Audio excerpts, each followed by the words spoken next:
Hello creators, and welcome to another project video. This one's exclusively for all of you who are creators on my membership area. So thank you for being a member, and as a thank you I want to show you a wonderful project. Now we did the 3-in-1 pendant over on the main page, and a lot of people really enjoyed that, but something interesting is I have two more versions of that pendant. So I'm going to show you one of those today, and then in a future video we'll show you the third one. It's really a nice project. Now I'm not going to show you how to make the top half, the piece that fits in.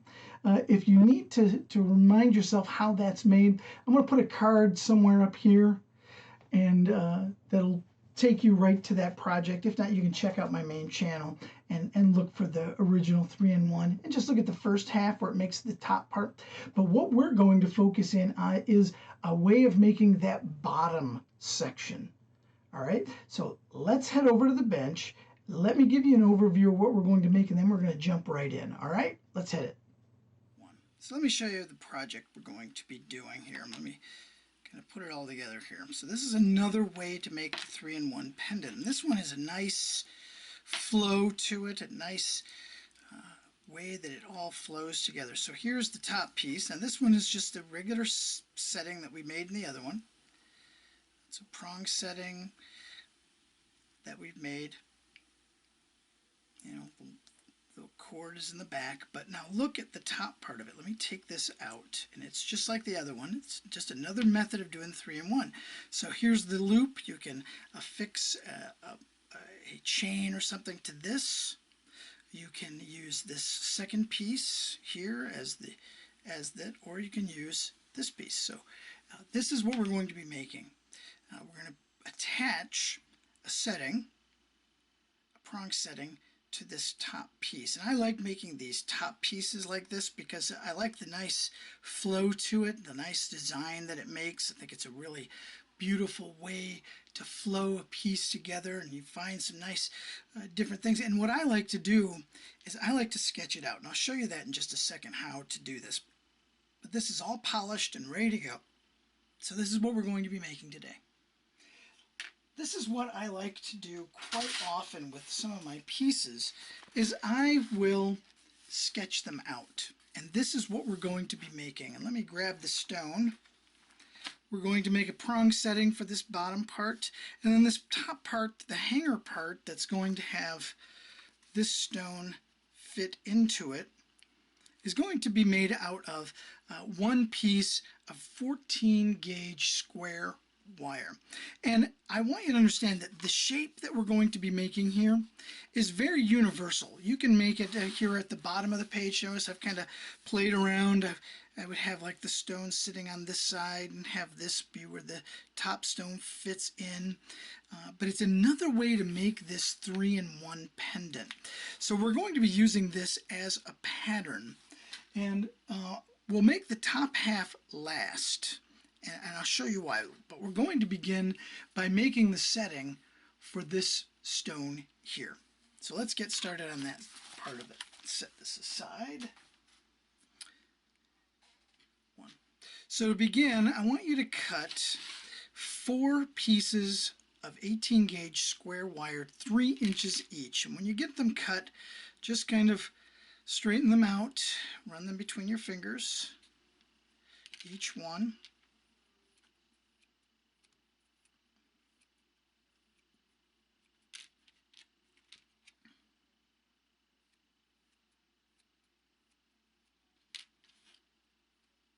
And when you're doing this, it's not really all that necessary to use your fingertips. You can use a cloth. You've seen me do this a couple of times where I've taken, this is just a polishing cloth. It's actually an old polishing cloth. That's why it's so filthy. That's why I use it for this. But some people like to protect their fingertips. And you can bruise your fingertips. Some people have even cut them, I've heard. I've never done that, but it's possible. So you might want to use something to run your to straighten your wire as you're running your hands up it. So once you get them all straightened, and we're not talking perfectly straight, we're talking relatively straight, I want you to line them up next to each other and bring one end of them make them even, and then I want you to just take a piece of painter's tape and put it across all four, bring it around the back side and make a flag. And then starting from there, we're going to make sure they're all straight, and sometimes you got to jiggle them back and forth, but we want to keep them flat. Go to the other end and do the same thing. Make another flag at the other end. So you should have a bundle, and you've seen me do this a lot of times, making a wire bundle, same way I do it. And we're going to measure our stone right quick because we're going to do a couple of things here. So the stone is about just about 1.25 inches. Let's see what we got here in millimeters here. So we've got about 30, almost 35, so we'll say 34. So what we're going to do is we're going to find the center of our stone, excuse me. We'll find the center of our wire bundle. Sometimes I forget what I'm doing, I guess. And I'm going to mark that middle with my fine tip permanent marker, so 1.5, because we made these 3. Now from here I have to decide. So now usually I want to make this about 1/2 the length of the stone. So this is 1.25 inches. So maybe a little more than 1/2 inch. I think I'm just going to go with 1/2 inch for this. So let's line this up correctly here. We'll put the 1/4 inch right there on our middle mark.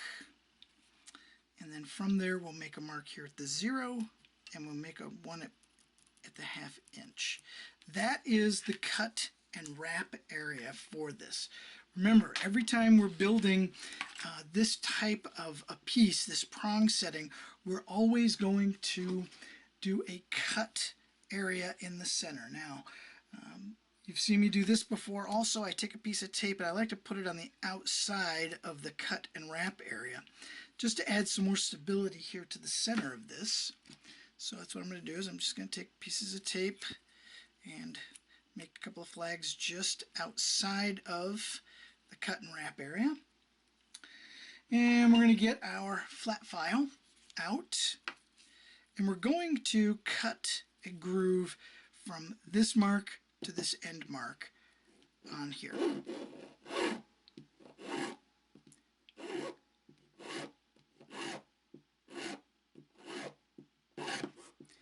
Okay, so we've got our wrap area, our cut area rather. It looks like it's pretty close.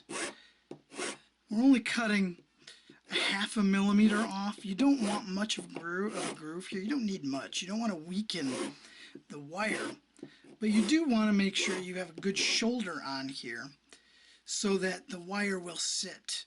If you just look at it from the side, sometimes you may need to, take out some magnifiers and look and see how much you've done on here. But and normally I'm doing this at the edge of my workbench. I'm doing it here on this sanding block just so that you can see it. It's just easier to get the camera maneuvered there. So there we go. That's what we've got. And now I'm going to use some 18 gauge half round wire, and I'm just going to put just a nice wrap in there, just a simple wrap from one side of that cut area to the other. It shouldn't take more than about 6 or 8 inches. And I'm going to grab our wire wrap pliers, and we're going to position them where we want to start. So we're just outside that starting point there. And we're going to insert the wire. Oops, I missed the pliers altogether. There we go. And we're just going to wrap this.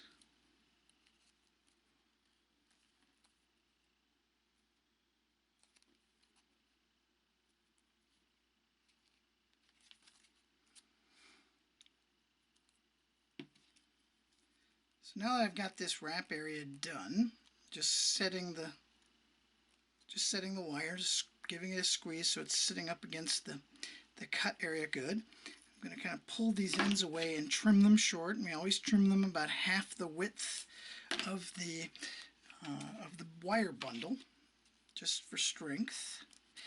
And this is going to be the inside, so this is going to be up against the stone, so nobody will see these cut ends. But it's good to Just make sure you get them in the right place just so it doesn't weaken the wrap at all. And you've seen me do this also. I take the setting, I take that wrap, I put it cut side down on my bench block, and then with a rawhide mallet I give it some strength by hammering it. So now we can take all this tape off.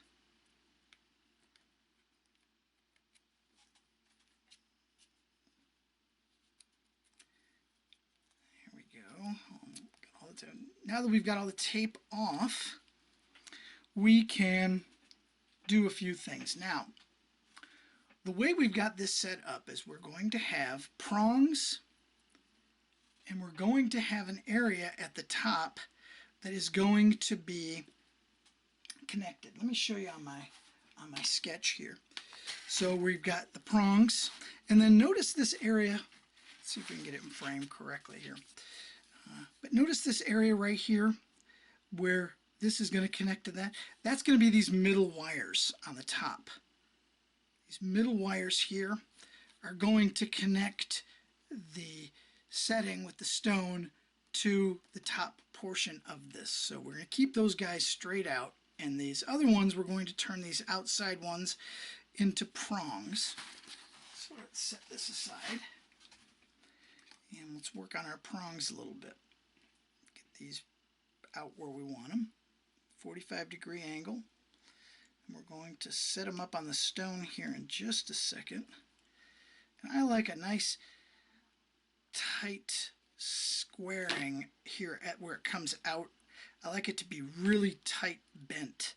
A tight bend up against there. Even after we maneuver them to where we want them finally, I do still want that nice squared up edge there so that it adds more strength. So now we can, there. So what we want to do now is we want to get our stone, and we're going to set our stone down, and we have to determine which is the top and which is the bottom. I think, now notice I'm going to use these, there's more wire here in the center on the top than there is in the bottom. So this section here is actually going to be the top. So I'm going to put it towards the top of the stone. I'm going to center it on here. And then I'm going to take a piece of tape and I'm going to put it right around the stone, or I'm going to connect the setting and the stone together. And then we can do some final adjustments as to where it's sitting here, but we definitely want to get this so that it's on here, kind of centered on here, because what we're going to do is we're going to then measure out, we're going to mark out where we want our prongs. So now after I flip it over, I can kind of maneuver it a little bit here to get it where I want it. So that looks like it right about where I want this. Let's see, so hopefully that makes some sense. It might be off just slightly. But to mark our prongs, we're going to use a fine tip permanent marker, and you're just going to go where the prong wire comes out from the stone. You're going to mark each of the prongs. Each of these prongs. And be careful you don't mark your stone. Some stones that you may be using, they might, you might put a mark on it and it's there permanently. And that has happened to me where I've done that. I want to make sure I get these at the top. I didn't have them at the top. These are towards here at the bottom. I actually got these in the wrong spot, but that's okay. We'll be all right. I want them just slightly lower. There we go. So once you get your, let me have to remark some of these. Actually, yeah, I'm at to remark them. Let me go around here and make sure I've got my prongs in the right spot. I'm going to remark them. This one is way out. It's not symmetric. There we go. And there. Okay. Now we got everything in the right spot. Now I just have to remember which marks are which, because I'll have a couple of extra marks on here. Yeah, see what I did? So once you get your marks on here how you want them, take your pliers, flat nose or your wire wrap pliers, and you're just going to bend them away from the setting. And notice these are the cut ends are facing up, and so I'm cutting them in that, I'm bending them in that direction. That one goes there. And this final one goes there. So now we should be able to set the stone in. Look at that. There we go. Nice. Nice. There we go.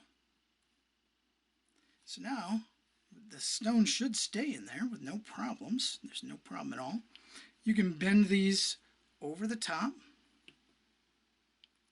Get them ready to be final set.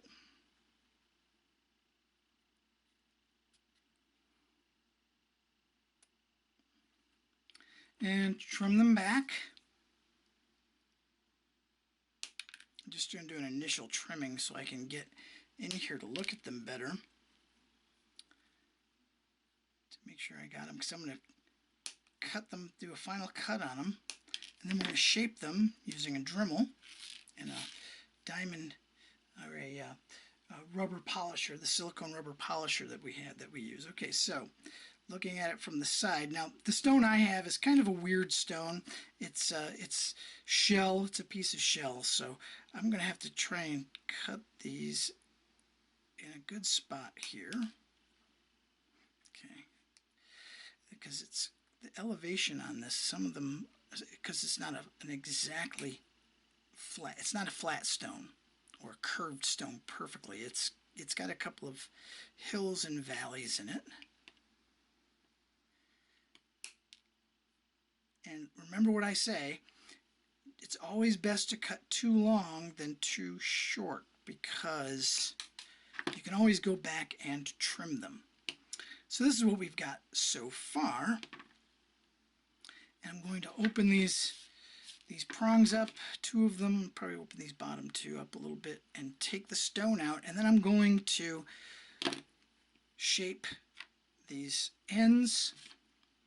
And then we'll be able to see what we got as a setting. So let me get out my Dremel tool, polish this. I'm going to do a lot of this off screen, so we'll be back in just a second.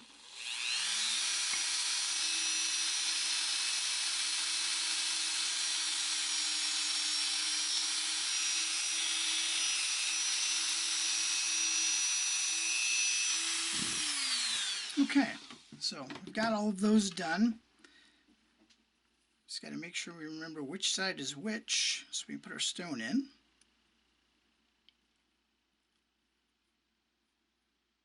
Remember we grabbed, okay, so that's the top.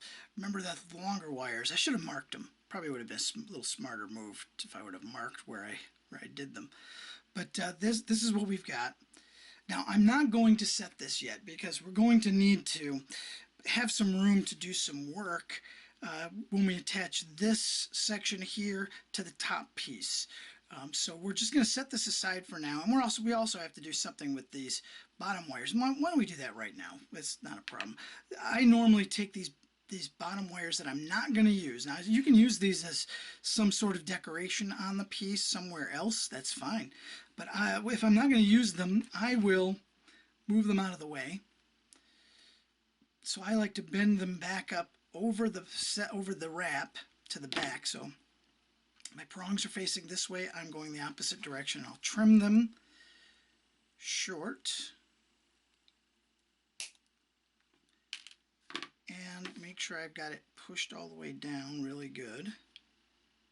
And I'll do the same thing to this as I did to the prongs. I'll shape it, cut it down a bit so that it's not scratchy or anything.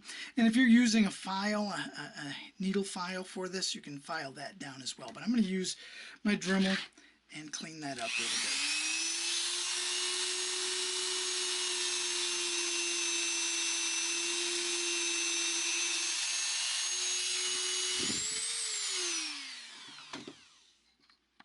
So now we need to move on to this top part. Now I want you to just understand this is the bottom section and it's going to fit into the top section.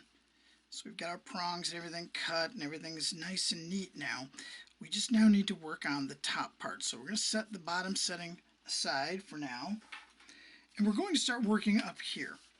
Now we want to make sure that this hole here at the top is large enough for this bottom piece, or the hanger here, to be able to fit into. And so that's where we need to know about how wide of an opening this is. And it should be approximately a 1/2 inch. It's in the neighborhood of a 1/2 inch. It's just over a 1/2 inch here. So we want to keep that measurement in mind and as we make this top part. Now, we're using a heavier gauge wire, so there's various things you can do. We're going to start here at the loop, and we're going to make the loop using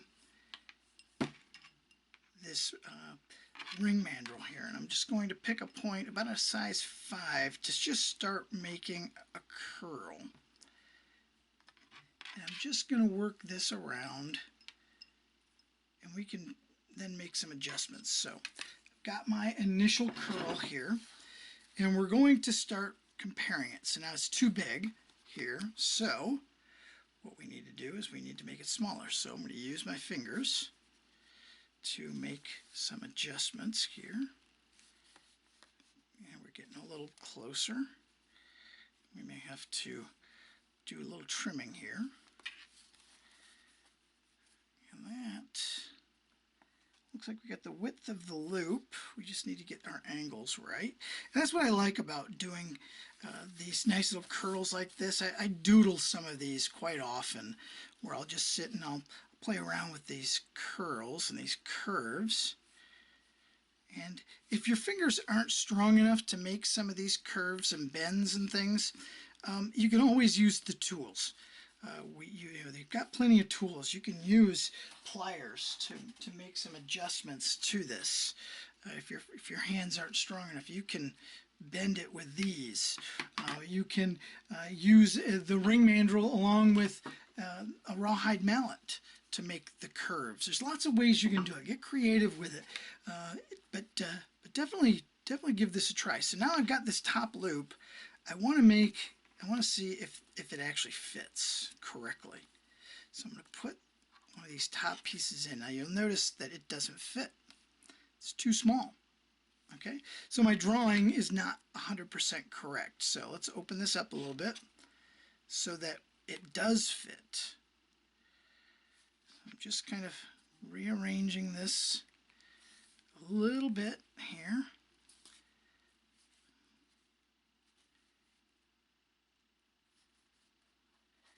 I'm going to try it again.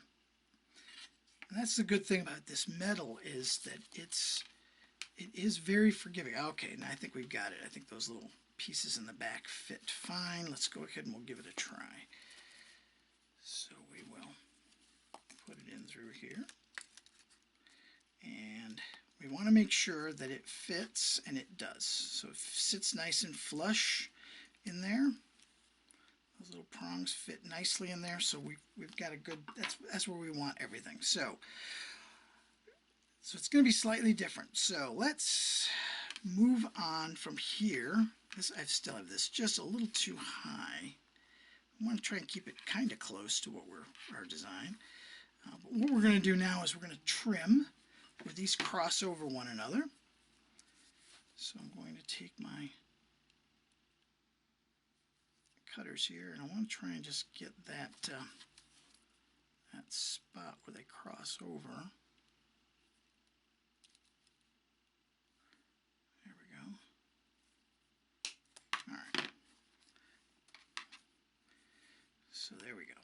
So now we want to make this next section. So we're just going to kind of give it this gentle curve, and we are going to use some tools for this because this part does become a little harder to do. Well, I actually got it with my thumb this time. I'm surprised. Yep. Okay. Now, too low, so we got to bring it up. There we go. Okay. And I'm going to squash this right here because, see, I got this kind of weird little dip in it. So I want to put this in here, I want to kind of give this a little close here. There. Did it kind of gently.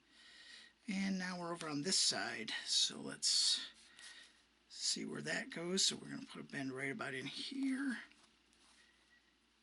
And I'm using square wire. You can use round wire for this.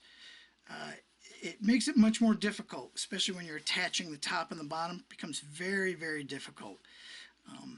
But making these little loops is very easy to do. Okay, so I think we are just about there. We want to make this a little more oblong, so I'm going to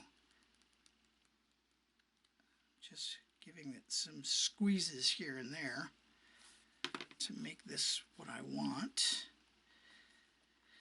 And now we're here at the end. I'm going to cut this long. We're going to cut it shorter, but I want to cut it long just in case I change some things on the design.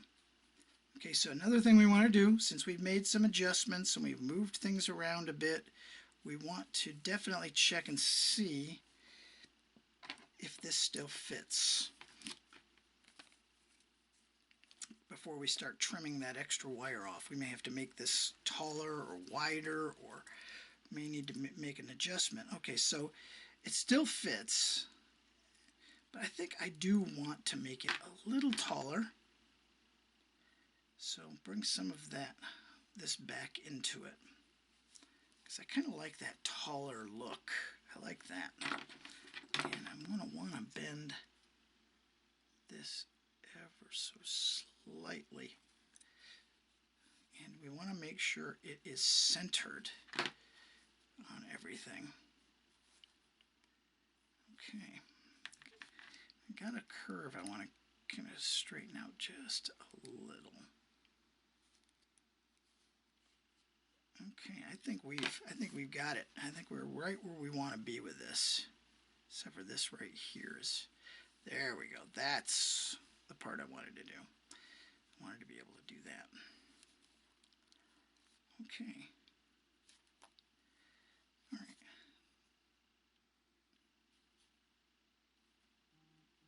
So now that we've got this how we want it, we're pretty close to it. I still am not very happy with this curve right in there, so we're just going to kind of fix that curve a little. Not very happy with that. Okay, I think I'm happy with that. Now what we need to do is we need to attach the top piece and the bottom piece together. And I want you to understand that we're using two different sizes of wire. We've used here at the top 14 gauge, and on the bottom we used 18 gauge. Let me take this stone out and set it aside. That's a problem because the two different varying heights. So that means that we're going to have to make one of these the same size as the other one. Now, since we can't make this 18 gauge bigger, we're going to make this shorter. And the way I like to do it without having to file into it and cut into it is I like to use a rawhide mallet. No, excuse me. I like to use my chasing hammer. I've got my chasing hammer. Nice. This one's got a nice flat face on it. And what I want to do is I want to use that to hammer the area where these two pieces are going to connect, which is going to be right in here. And I'm going to mark it with my fine tip permanent marker about how wide I want it. So I've got this set up in the center, and I'm going to make a mark right here in the middle. So mark the center of this. Set this off to the side for a second. That's my center. And I'm going to mark, so from that we're going to go probably, let's go about 5 millimeters to the right of that mark. and then 5 millimeters to the left of that mark.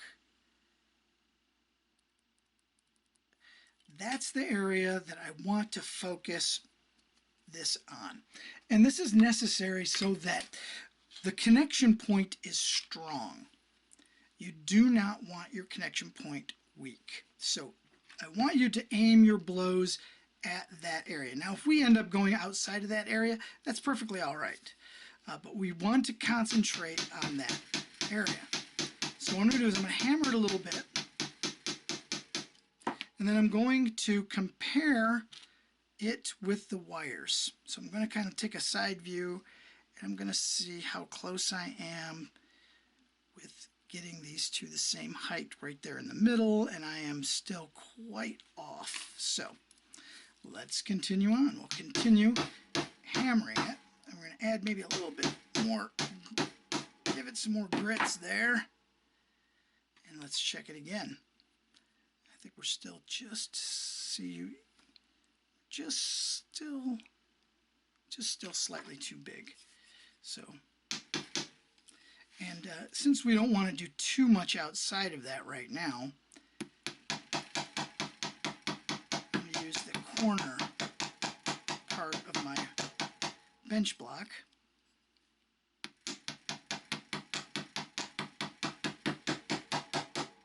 Okay, I think we're getting close now. Let's take a look. We are very, very close. Just a few more taps.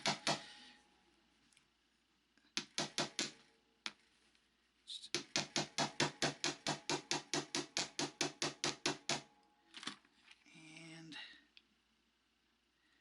I think that's about right where we're going to go with it. I'm going to give it just a couple more little smacks there. I flipped it over now.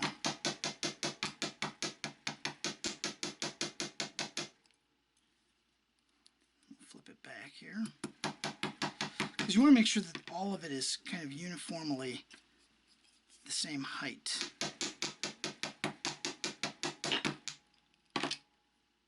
Okay. So, yeah, that's right where we want it. Okay, good.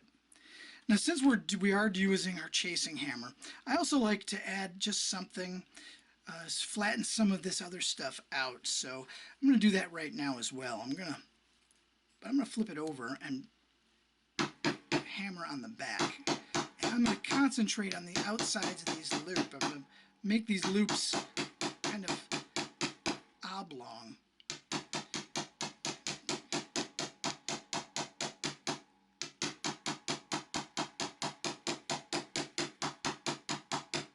I'm hammering towards the outside of that loop. So if I flip it over and I show you what it looks like, see, now I've added some weight to there. And I'm going to do the same thing over here. We'll flip this down here. So and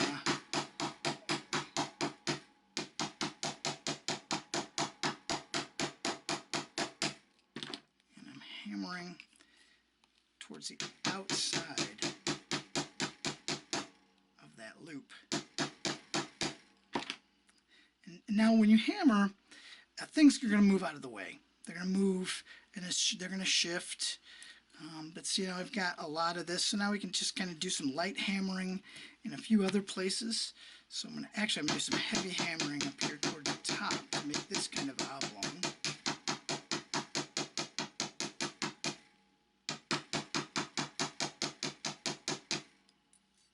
Okay, and then we'll hammer some of the rest of this just a little bit. Remember, hammering strengthens the wire. And let me explain why. I'll explain real quick. A little bit of science. The molecules inside of dead soft wire have some separation to them. So pretend these are two molecules. And they've got space in between them. But when you hammer them, those molecules tighten up. They close in on one another and they get real kind of close to each other. That's what makes this the metal so strong, is because those molecules are so close to one another. In order to get them to relax again, you have to anneal it, which means you have to heat the wire up or heat the metal up to make those molecules relax.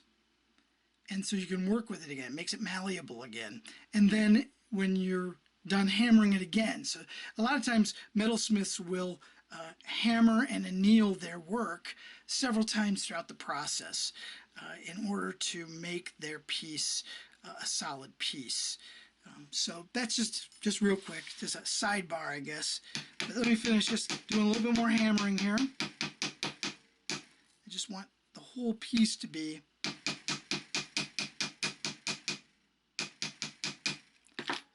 just kind of flattened out a bit there. And a lot of these scratches and things are going to come out when we polish this. It will all come out, so it'll look really good.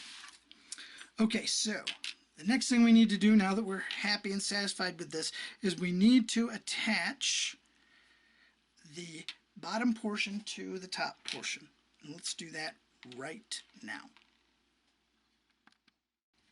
So we want to take about 5 or 6 inch piece of 18 gauge half round wire for this. I'd kind of go closer to the 6 inch than anything.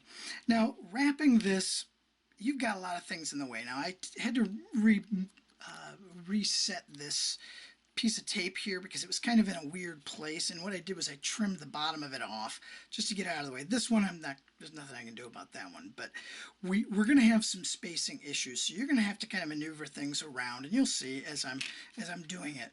The important thing is that you want to make sure you've got a nice tight wrap on here, and you also want to make sure that that they're sitting flat next to each other. You don't want the smaller or the bottom one to be on top of the other one.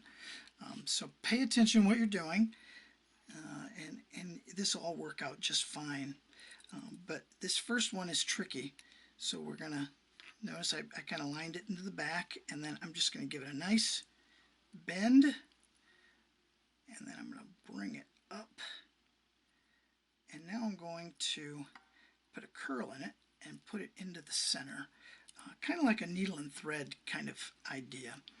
But you want to make sure that you're very careful to make sure you get nice square wraps on here so that everything is right where you need it to be. So you want to pull it close up against the wire. You know, grab the wire and give it a good tug. And then put that curl back in it and thread it on through again. And when you get 3 wraps, it should be secure enough to be able to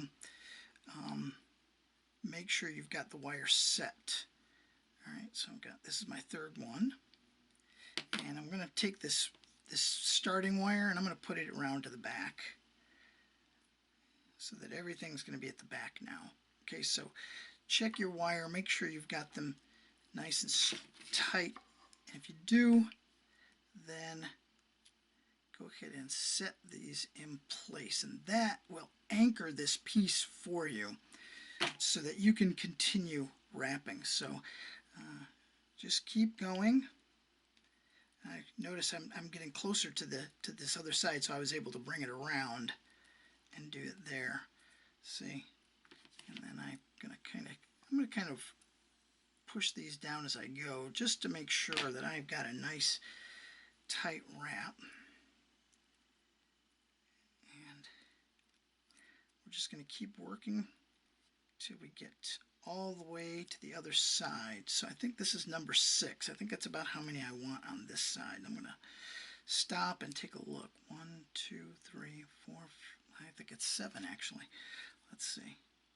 1, 2, 3, 4, 5, 6. Nope, I was right. That's 6. So after the 6th one, you notice I'm up to the gap. Okay, so I'm going to flip this to the back, and I want to show you what I'm going to do. I'm going to take the wire, and I'm going to span the gap to the other side. So you notice I started here and went over to there, and then I'm going to start my wraps over here in the same way that I did. Now this is where you got to be careful that you do not cross them over. So if you can, get your pliers over here to hold them flat, and then give this a good tug to start that first wrap. So there's one.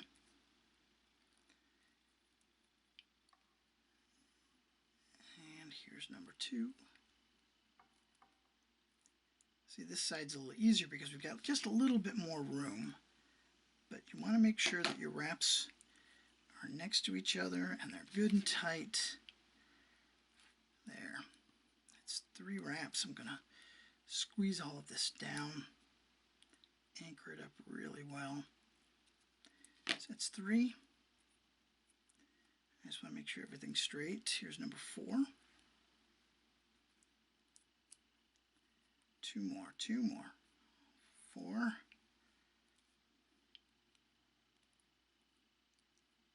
5. And our last one, and we're going to finish this last one on the back.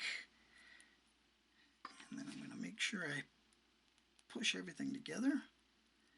There we go.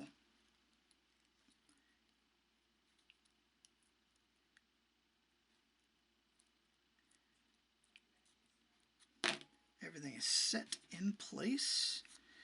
And now I can trim off these and wire wrap ends. Just trim them about half the width of the setting. Push it down. And we'll do the same thing here. Now, this is a little tricky. I do like to try and set this by hammering it against the bench block. Sometimes it works, sometimes it doesn't. Meaning, sometimes there's room in there to get the mallet in there. Sometimes I end up hitting the prong. So it just depends on the piece I'm working on. I'm going to try and just tap this, keeping the prongs right over here where my fingertips are. So hopefully I hit my fingertips more than I hit that. You can also kind of move it off to the corner. Sometimes that helps. But I want to make sure I got those wraps set really well. Okay, I think that should be good. Now you can take your tape off. And these 2 sides should be held together pretty well. And we're going to now deal with these wire the wire ends that we have sticking out here. So let's take the tape off and then we'll deal with those. Okay, so what to do? Well, we're going to take those wire ends and we're going to bend them to the back of the piece. So I'm going to do one at a time. So I'm going to bend this one back to the back and I am going to push it over the wrap towards the center or the middle of the piece. So just like that. So notice I've got it pushed back over this. And then I'm going to squeeze it so that it sits down on top of there. And I'm going to trim off the excess and then I'm going to shave it down just like I did the wire prongs and just like I did this bottom piece. I'm going to take my Dremel tool with the silicone polishing rubber polisher on it and I'm going to clean that up so that it does not hurt anybody. This will also ensure that you've got a good, tight, secure piece. It's not going to come apart, it's not going to wiggle, it's not going to jiggle. It's going to be nice and secure. Even if it does move, it's not going anywhere because it is locked in place. So there, and then let's trim that off. And then I can take my Dremel tool now, and I'm going to do this off camera, but I'm going to trim these down a little bit.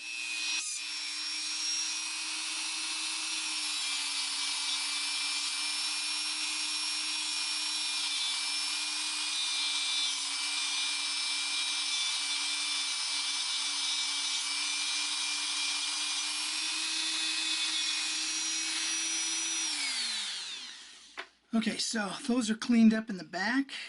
Now all that's left really is to figure out what we're going to do with this long piece there. And we also need to do a little cleanup. I'm going to do some polishing. I've got a little spot here that I want to clean up. I've got my nail polish remover. I'm going to take just a little bit on the end of a cotton swab. And I'm going to clean off this black mark that's here in the middle that I used to mark everything with. So that just kind of cleans off that just a little bit. And what I need to also do is I need to I need to polish the piece before I put the stone in. So I'm going to do that off camera because it's rather boring, if you ask me, to polish this. All I do is use a buff that's in my rotary tool. I put it in my rotary tool, and then I use some red Jeweler's Rouge to clean it up, and that ought to give it a nice polish. But let's first decide what to do with this end right here. I want to cut it. I'm going to cut it at an angle, right about in, let's see how this looks right here. I put this little point on it, notice. Yeah, I think that's where I want that. So that's good. And then what I'm going to do is I'm going to use my Dremel tool and I'm going to just clean that up.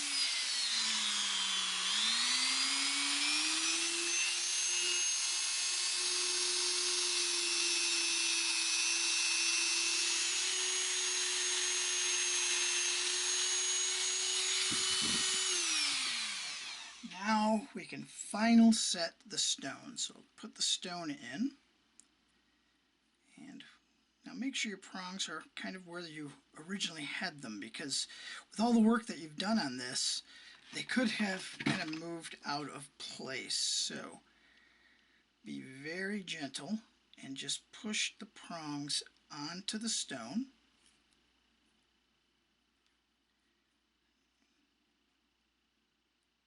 Do the same here. We're working in opposites, so we're going to do this top prong opposite next. There. And then we can do this other side. And hold on, I got something off a little bit here. This prong here is, there we go, is in the wrong spot. So be very careful. Last thing you want to do is don't want to hurt your stone, so be very careful as you're pushing these prongs onto the piece. And then this last side one here, he's sitting kind of low. There we